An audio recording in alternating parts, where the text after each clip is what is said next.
There's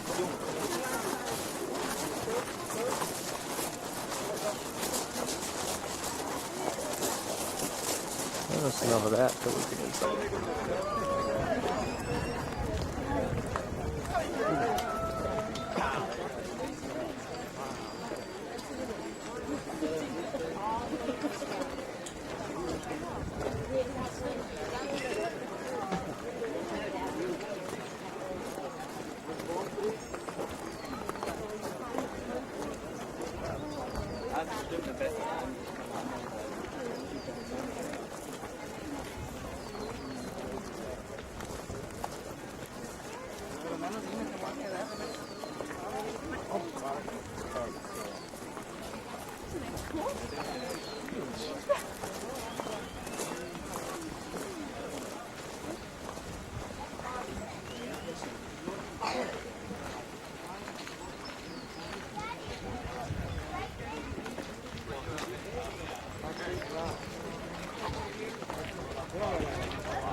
So folks, here we are already in the archaeological site of Chichen Itza. That's the beautiful, impressive structure right up there, the one that you have seen in movies and pictures, the one that is a tremendous challenge to climb. Basketball event like short And let me make a couple of recommendations.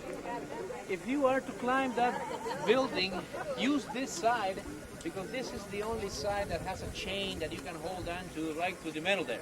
See? The other side that is climbable doesn't have anything to hold on to. So please, if you want something to help you, up or down, use this side. Also use the same side to guide you very much out to the proper road, to the exit, to the parking lot. Because when it's time for you to be on your own around, you've been moving around, you're not familiar with the area, when it's time to go back, which way do I go? The side with the chain is very much facing the road that leads you out, okay? See? Also, if you want to make it all the way to the top when climbing, don't look back as you're climbing or down. You decide to come right down. See? So if you want to make it to the top, just climb without looking down or back. See? And climb until you get to the top. There you turn around and then you scream for help. It's a challenge. Please be careful when climbing this one or any other that is still open to climb. Okay? This is the structure that takes most of my explanation on this side of Chichen Itza, because we're going to be visiting two sections of the archaeological site. Not all of this area, Chichen Itza, was constructed under the same period of time of the Maya civilization. This section was constructed last. This first section that we're going to visit was constructed between the years 900 and 1200 AD. So we say that this last section is 1,000 years old approximately. But the first section of Chichen Itza was constructed in classical times, which is between the period of time 320 to 890. See, that's the classical period of time of the Maya civilization, or flourishing time. The section there was constructed 5 to 700, about 600 AD, so that's completely within the flourishing period of time. This is decadence, all right? 9 to 1200 is decadence. Remember, the decadence period of time is 890 to 1500. Okay, so first we visit the newer part, then we go to the older section. In both sides, we're going to be visiting different details and talking about different details on the buildings. And as we talk about different details over here, you are going to be able to get answers to some of the questions that we have by just reading the buildings here. Okay? Now, in order to talk about this one, we have to be on that side, on the north side. This is the west. See? Why on the north? Because on the north side there are two details that the other sides don't have, and I make reference to them. Okay? So we necessarily have to be on that side. Before we get to that side, let's go around this structure until we find the shade over there, and then dedicate our explanation to this one and the one behind before we go to the other section. So let's begin by the structure that we know as we go forward. Follow me over here.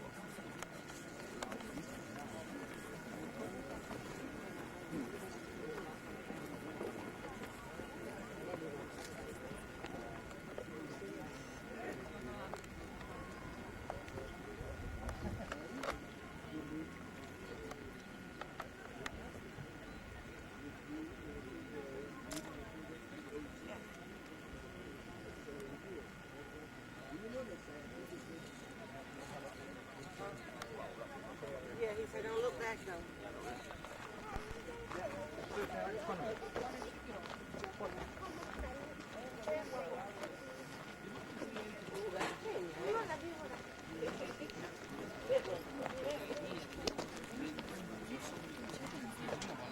Hmm?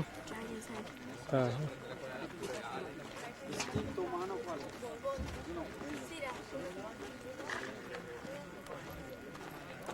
Close enough on the camera that you can pick up the sun. Other civilizations in other parts of the country have shown in their remains as well places associated to where they play some type of game.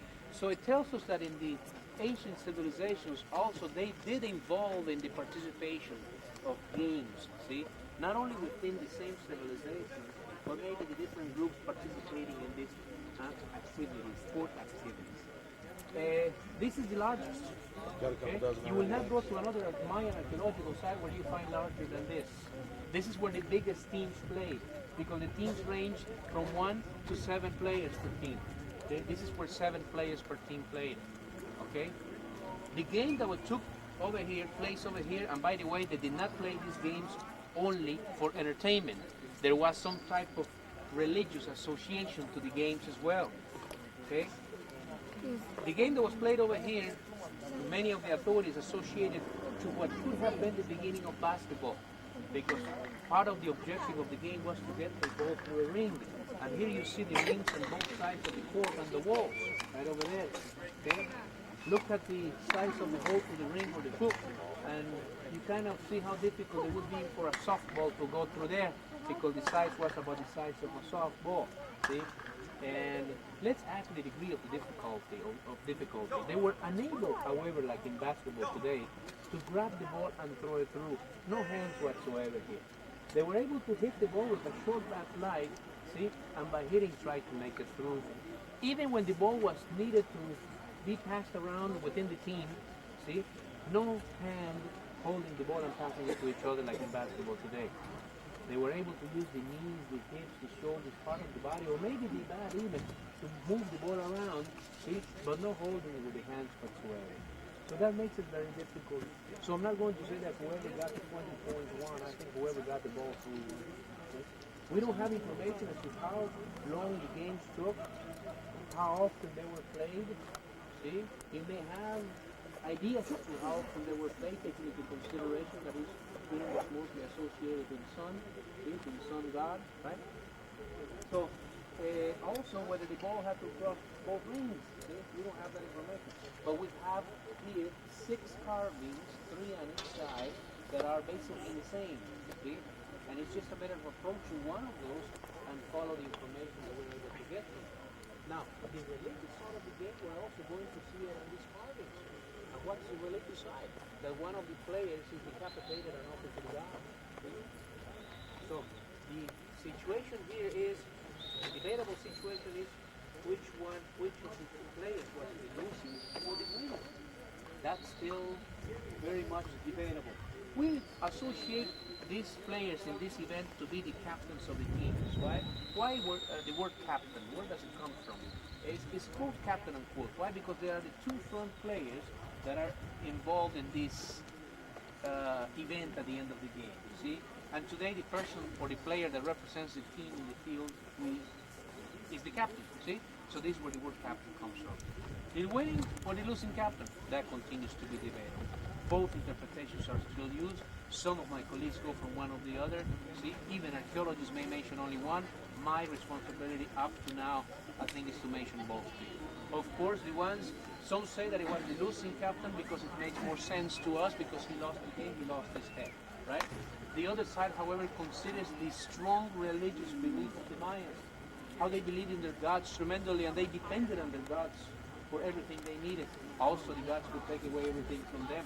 See, so the gods have to be appealed to, have to authorize all of the activities that they involved in.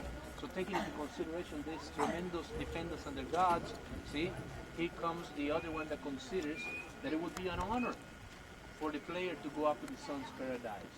See, so they will play to win and have that on. The only thing that I can tell you is that if I was playing at the time, it was the losing captain. Or the winning captain, rather, I wouldn't even play. I'd rather lose. You win. That's it. See? But it's difficult to understand that it could happen at time. But anyway, we have the message. Where would the spectators participate? Look above the ring on the left side over there, and you see above the ring like a hallway. How a structure ended up, remains of it at this end of the wall, and then the far end you see the remains of the structure. So it went all the way up above the top, on the top. On both sides of these walls, this happened. You can see above the ring, remains of it, far end over there. See? Now, on both sides of this wall, it was not straight up on the other side. It was like a stairway leading to the top. So where the spectators were able to climb on the other side, up, establish along the edge, like bleachers maybe, and then participate. See? Then we have important, by this particular disc, round disc or a plate that may be representation of the sun god. And then on the plate you see the skull. You see the skull clearly that represents the death, represents the offering to the sun god. Now, from this being part of the objective, we have two teams of 7 facing each other. As you begin to see this figure facing in this direction, you can see one kneeling down over here. Notice the knee protector, how clear it is on this figure. See? The arm extending the hand and part of the back that I was talking about. They all seem to have this. See? The other player facing in this direction right there, the head, the face, the body, the main protectors, the arm, the hand, and the back that I was talking about. Notice the arm, how it is protected. The arms are very well protected as well. See? There's the other face. Then there's another figure. You're going to count 7 figures on the right side facing in the direction of the disc. Then we come to the other opposite side, and you are going to see then the other figure standing, this one right there, clearly, the body, the knee protectors. Notice the feet and the legs of another one in complete here. Notice the arm protected, extending back, the hand holding the back once again. See? This one is more complete right there. See?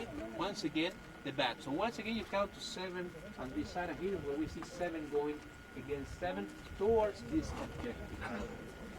Now, at the end of the game, here we see the message of one of the players losing the head, as this one is kneeling down for the reason of offering the neck to the other player, because you follow to the neck and there is no head. See? Instead of a head, well, it seems like it had a little pendant from the neck, see? A head. We see this snake flowing out. You see that clearly? You see that? Huh?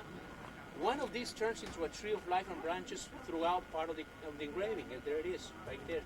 See? Continues up that way. Okay? Down that way. This is indication of fertility. The snakes and the tree here is representing fertility escaping from the body when the neck is missing. This may be representing the blood, because blood is fertility for the body. Remember that our bodies maintain alive because of blood. Without the blood, the body dies. Right? See? So this is associated to fertility. These snakes have always been associated to fertility. Even in the evolution of religion, when there were only witches and magic calling on the spirits to reincarnate on some being on earth, to give the people what they needed, this is when the snake becomes the receptor of the spirit of water and will fertilize the soil and move on the ground. See? So the snake has always been associated by the Mayans to fertility. Okay? Now, also count how many we have here. 1, 2, 3, 4, 5, 6, 7, right there. Number 7 also is interesting to consider fertility here. Even today we can associate with that, because on the 7th month, the baby is ready to be born of no 6 months, no 8 months. 7, number 7. See? So once again we see the message of fertility presented to us here, the number 7 and the snake. Which may be associated to the 4 possessions of the sun, and this is to be associated to the sun god, which are the 4 possessions of the sun, the 2 solstices and the 2 equinoxes. Okay? Now, the serpent over here, it is one of the strong indications that the Maya were joined by another group that came from another part of the country. Why? Because on the other side of the tree, we don't have this big feather body serpent, see? We don't. Why only here? So maybe in the next period of time, they acquired where? Maybe another group Hello. Hello. Cheese. That's mine. Cheese. Thank you. The one hand two.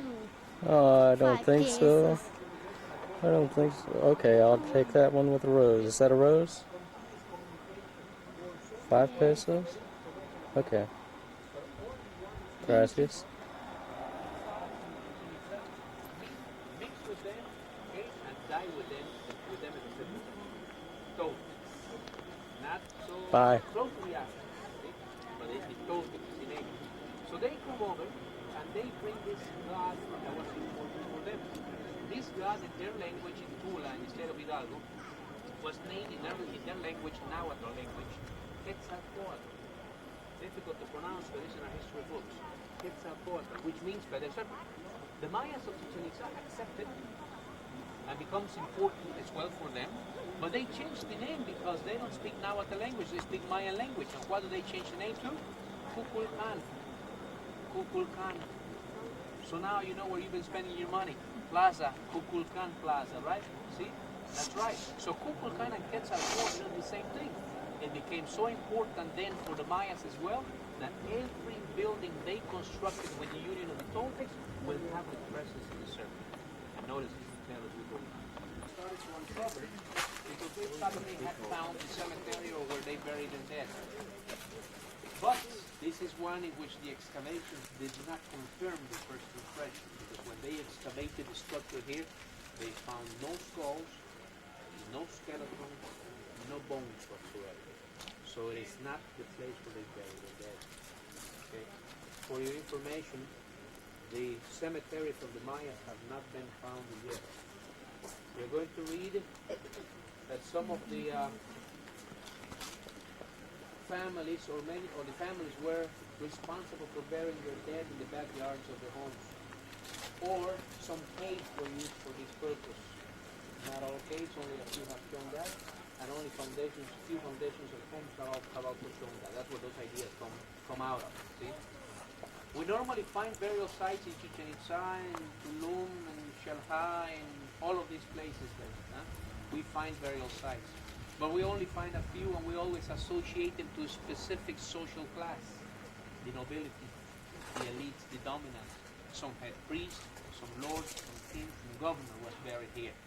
But take into consideration that Chichen Itza is only one of 1,600 archaeological sites that so far have been registered, okay, reported. And this is just to give you an idea that the population of the Mayas have to go in the millions. And it can be that only a few died, the ones that we find buried in places like this. So where they buried most of them, we don't know yet. It is for that reason that you have heard, I'm sure that the Mayans practice incineration. You've been reading about.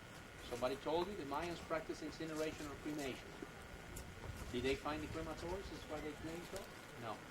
Simply because of not finding the cemeteries, they come up with another theory. The reason that we can find them is because they burned their dead, see? So for not finding one thing, we get another. But it's theoretical still, okay? And we may continue with this information until something different is. Here we have the question still yet. Why then the representation of skulls on the wall? Pay close attention, and you're going to notice that the skulls here are not necessarily sitting on top of the spinal column, but they are sitting on top of something. They have a base, like this. This one is original, it's clear. Some have modern cement, part of the restoration. This one is original, so it has a base. See? You see that? Even above the head of this, you have the base of the one on top. Okay, you see that? Now, how detailed the artist here is in giving us even the teeth of the skull. You see that? Independently, very much. See? So if this was to be part of the spinal column, I'm sure that he would give us the vertebrae as well, as much as he gives us the teeth, right? But no, the artist here gives us a straight base. So it seems like the skulls are sitting on top of sticks or poles a little bit. So it seems like the skulls or the heads are exhibited here at this particular platform, not bringing over here to bury. See?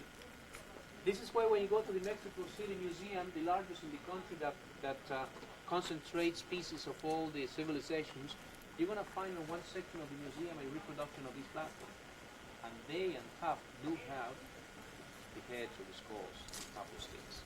So maybe during some ceremonials it was important for them to happen. See? Maybe as trophies after a war, or maybe associated to the players on the other side of the court, on the other side in the ball court. See? Here we have a detail that tells us that the heads were brought here for exhibition. And that detail we have on the other side, so that would make us accept a little better the idea of the use of this particular platform. Let's go to the side to see. This one right here that is clean. They have not cleaned the rest, but notice this one is clean. See the head, the face, the body? Look at the protected arm, like the protected arm for the players, so maybe players. Look at the hand and see what he's bringing. A head. See? Notice the other one, not so clear, but maybe we can follow it. Here, the head, the face, the body, the arm, the hand. There it is. Every figure that you see here is facing in this direction. Come around over here. Let's follow the motion of the figures. Right here.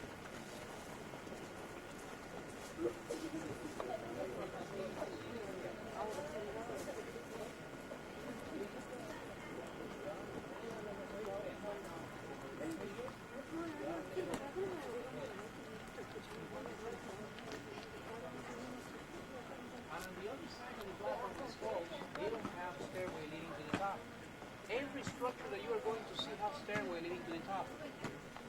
But the only stairway to the top of the skulls is this one. So clearly this is the access to the skulls, the platform there. See? So everybody has to come through here, take the stair, and go through the platform. And what are they doing? They are going to exhibit. Excuse me. Come to the side of the stairway here.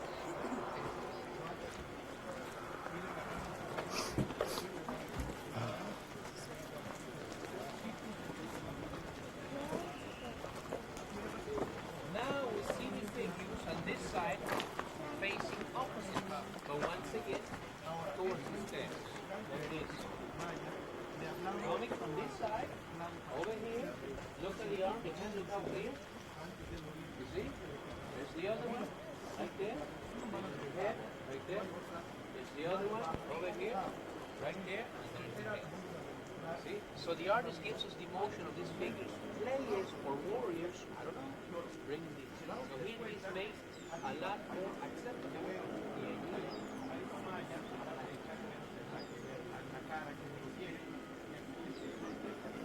We also see that the figures being very well associated to an eagle. All the way around the outside.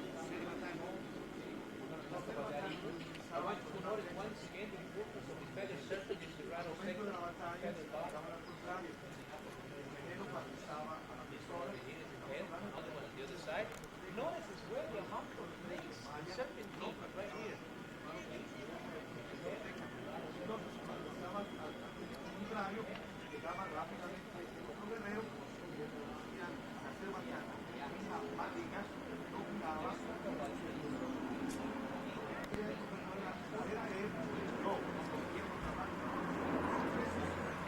I named the platform of the jaguars and the eagles. Where does it come from? The jaguar, the eagle. Same thing on the other side of the corner, same thing on all four corners. This is the only side we're able to find traces the original paint. The red, the orange, the green, the blue, right? Once again, the red paint right over here. And this is a very good indication as to what this place looked like 1,000 years ago. Is there anybody in the shade over there? Move to the shade.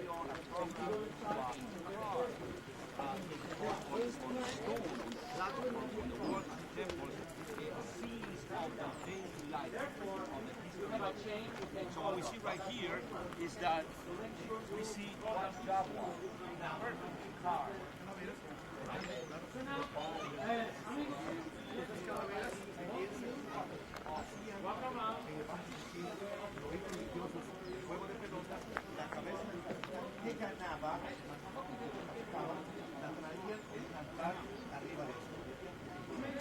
pero posteriormente la llegada ya de las guerras que hubo internas. Just go back in time and picture everyone completely with painting and all sorts of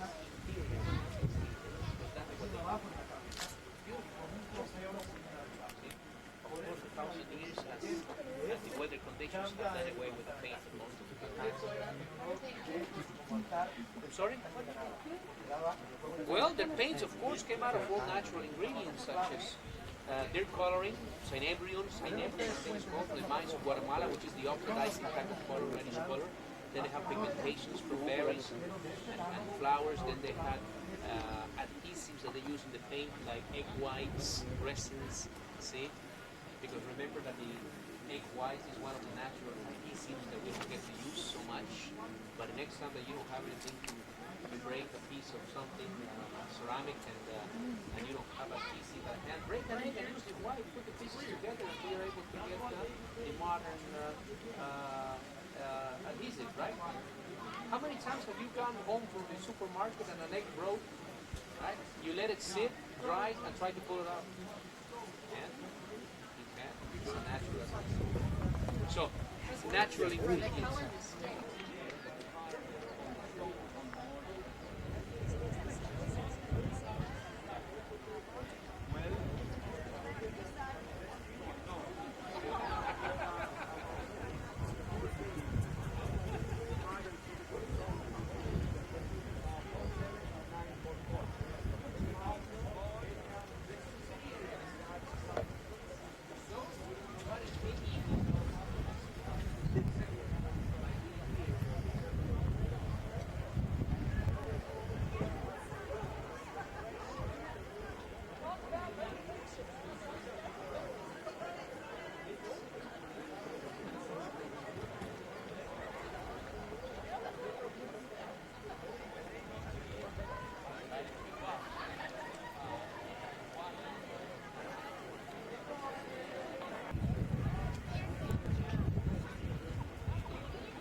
Okay, to these structures, so the archaeologists use them in classifying certain type of structures as well. All right, the building over here, it is impressive not only because of the precise construction, but also the association and the representation that it has to the solar year of the mine. The four sides over here are associated with the four seasons of the year. Not so much to the cardinal points, although they are facing to the cardinal points. That's east, that's west, that's north, and that's south. See? But it is more associated to the four seasons of the year. Okay? Because when we have gone through all four seasons, how many days have we lived through in the year? 365. So we're talking that each season has approximately 91 days, and one season has 92. So say 3 of 91 and 1 of 92. Add them up, and it's 365. And that's precisely what we have represented over here. When it's time for you to climb, start counting from the bottom to the top as you climb, and you will have counted 91 steps when you reach the top. That's one season. 91. Then you come down and you climb the other side and count again. And when you have gotten to the top, 91 steps more, right? Then you come down and climb the other side. I mean, you have to prove what I'm telling you here. You just can't take my word for it, right? But if you want to take my word for it, you are going to count 91 steps on each side, and that's 91 times 4, 364. But it is 365 that we're talking about here, Mayan calendar and our calendar. So here is that, where is that 365th day or the 92nd in one of the seasons? Whichever side you climb is 91. But if you want to enter the top 10 facing in this direction, you have to go one more step up. And that's the 92nd step in one of the seasons, which is the side that you're going to climb. See? So it is associated to the solar year, which amazes many people, impresses many people how the Mayan astronomers so far back were able to accomplish this so accurate, as accurate as we have our calendar today.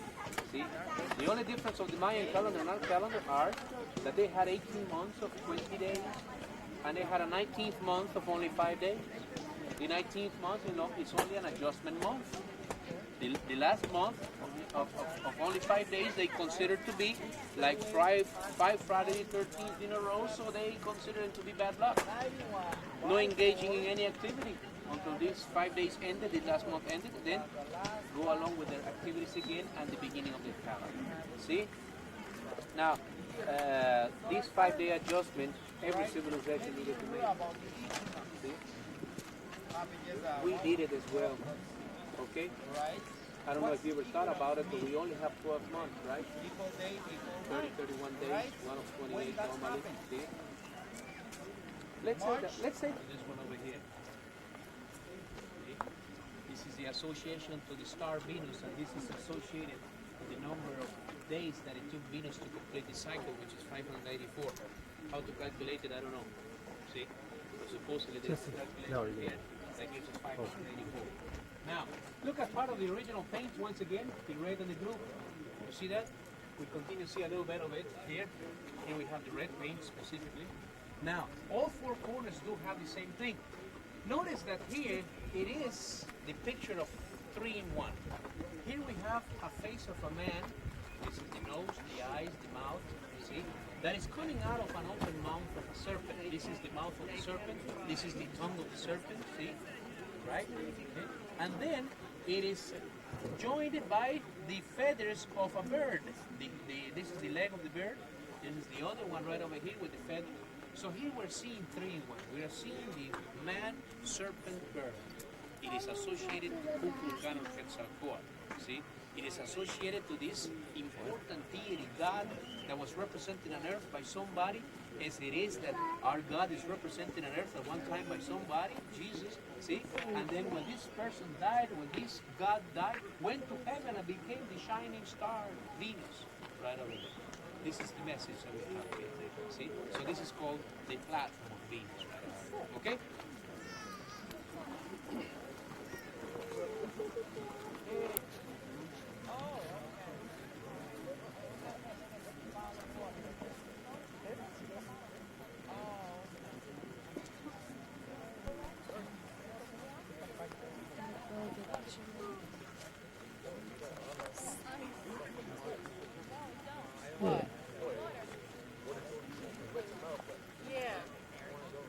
That we need to make reference to. See? Notice that at the top of, and by the way, the name of that building is the Temple of the Warriors. Temple of the Warriors. Why? The square columns base of the stairway are representing carvings of warriors. Carvings representing warriors. Some with their hands and feet tied like weapons of war, right at presence of stone. Like the Catholics. The idea of finding warriors over here answers questions like, did the Mayans participate in wars? Apparently they did, because they had warriors, they had armies, they participated in wars. Wars against who? They saw the Mayan roots. See? Remember that in decades of all civilizations, war is one of the reasons that we always consider for the collapse of civilizations. What happened at one time that we don't have enough roots from here? What's that? What were they fighting for? Land. Resources. That's right. Are we fighting today? What's happening among the nations today? What are we fighting for? You know what I mean? So it is part of every civilization. So here we get the message that Mayans participated in wars.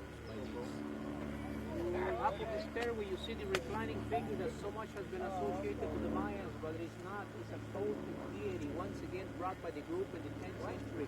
By the way, the Toltecs arrived over here 925, 987, 10th century. Okay? So they brought this deity that today is associated to the Mayans, and this Chacmol by name supposedly was the intermediary between the priestly class and the god. It's a reclining figure that is holding a dish on the stomach, always. And this is the dish where they place the offering that he wants to present to the god. Okay? So the Chacmol is an intermediary between the priest and the god.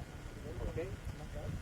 Next to it on the right side, and by the way, on both sides of the Chak Mall, you see the serpents that at one time guarded the entrance to the top temple. The roof of the top temple has collapsed today because it was roof that was resting on top of wooden beams. And wooden beams, no matter how hard the wood is to start with, is organic matter that over time gives the weight and collapses. The Kukulkans then on both sides, you can see the rattle sections that supported the stone lintel at one time at the entrance. In this case, maybe. See? So from 4 years ago, we have this to enjoy and see how beautiful work. Not only the Mayans did, but the archaeologists did.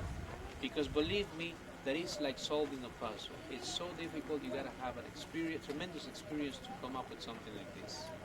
Of course, the removal of the vegetation, the dirt, the pieces out of position, because when the trees grow in length and diameter, the roots grow in length and diameter within the stones, and they break the stone, push out of place, split corners, many times force the walls to collapse, and it becomes only a big mound. See? So you see the pieces that have been classified, gathered, piled by shape, size, design. Then where do they go?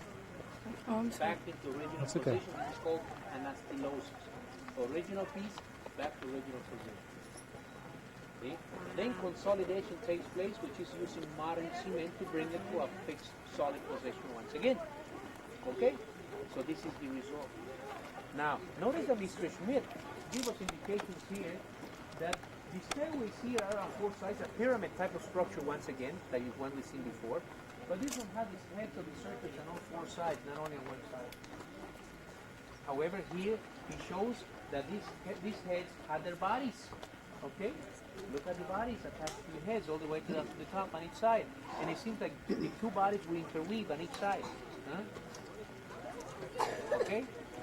Notice as well, I scared you. It's a snake, yeah. Notice that the top of the stairway here, he has given us the two heads of the serpents and part of the bodies there. Not on the other sides. He is not to restore completely the top temple. But can you tell me why he placed the heads of the serpents on this side? What is he trying to tell us by this?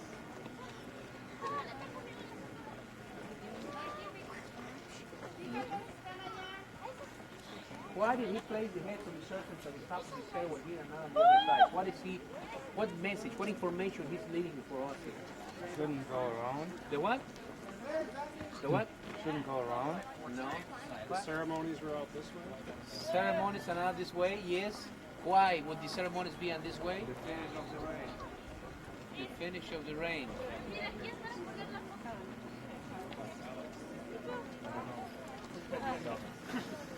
Why are the heads guarding the entrance of top temples only on one side? Huh? They didn't enter the main entrance of the top temple. In which direction the top temple was facing, see? Yeah, sorry.